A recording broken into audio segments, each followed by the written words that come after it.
My video on how to write expressively and with impact.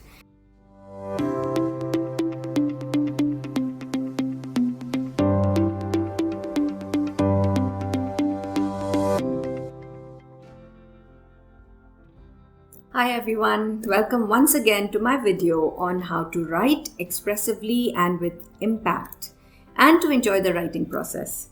So today's video is all about do's and don'ts in writing. It comes from my personal experience and my journey in writing.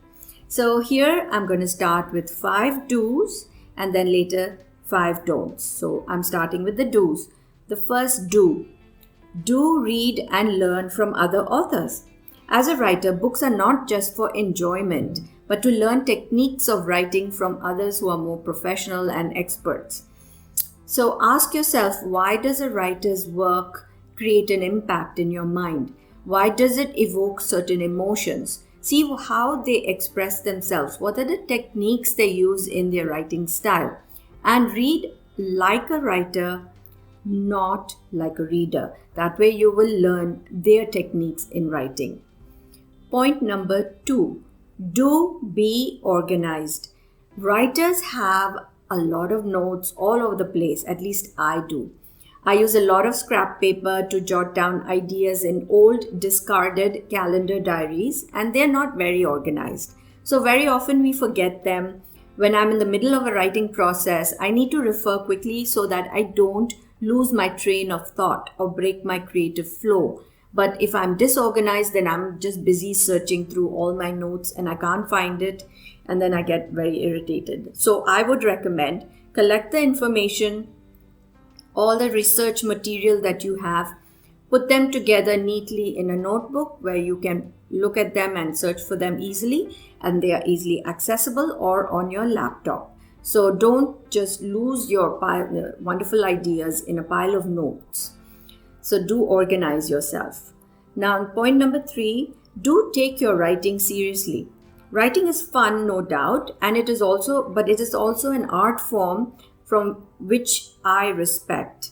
The process of writing requires diligence, discipline, direction. When you write, give it your all. Do it with your whole heart. Do it with a sense of love and passion. You have to be honest with yourself. If your mind is not really in writing, then think about what are your writing goals. Because writing is something that you need to treat your talent with respect and with a regard. Write because you want to, not because you have to. Now, point number 4, do take regular breaks. Breaks means after you've written intensively, you just leave your work aside, you do something else, and that way your unconscious mind will process what you have written, so that when you return to your work, you'll be able to see the flaws or maybe some tweaks you need to do to polish your writing style, and you can add value as you continue writing further. So do take regular breaks. And number 5 is get an editor. Writing is a creative process. We cannot write and edit at the same time. It just ruins the process and you will be your own worst critic. You'll be frustrated. You will try to delete, rewrite, and you'll never get to finish your book. So I recommend that you write everything.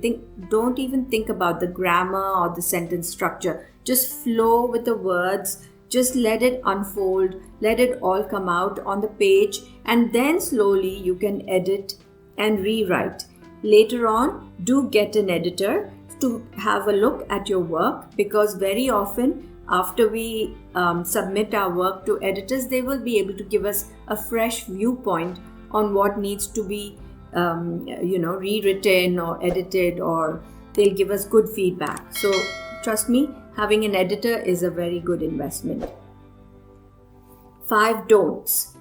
Don't try to copy other authors' styles. It happens that we feel so enamored by a certain style of writing that we want to copy it exactly. But we are unique as creative people, as creative writers. You should find your own style, develop your own way of expressing yourself. Your journey in your life and your experiences are so unique, so you can come from that place of experience to write. So don't try to emulate other authors' styles. Create your own style. Point number 2, don't tell the whole world that you're writing a book. At least I don't like to, because there's a certain amount of energy and the excitement in writing the book tends to seep out if we tell too many people. I would advise you to hold that energy within yourself.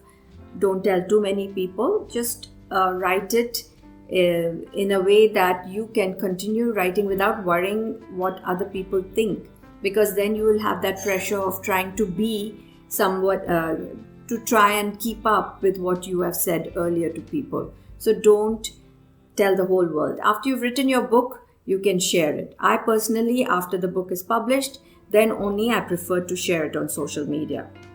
Point number 3, don't think in extremes. Don't think that your book is the worst, and generally we are our own worst critic. Don't do that.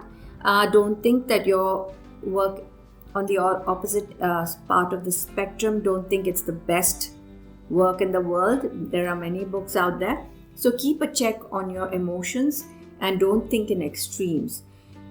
Point number 4, don't assume writing the book is all there is to it. There's a whole process after that. After you've written your book, submitting to editors, getting feedback, signing contracts, deciding how you want to position your book, marketing. There's a lot of stuff that goes on after your book is complete. Point number 5, don't write to people please. Write to please yourself first.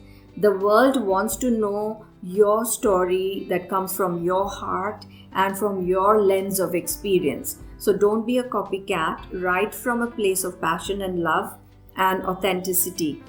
And don't be afraid of people. What will they think? It's your story. You write it the way you want to. Let the editors do their job of giving you feedback, and then accordingly you can write and rewrite.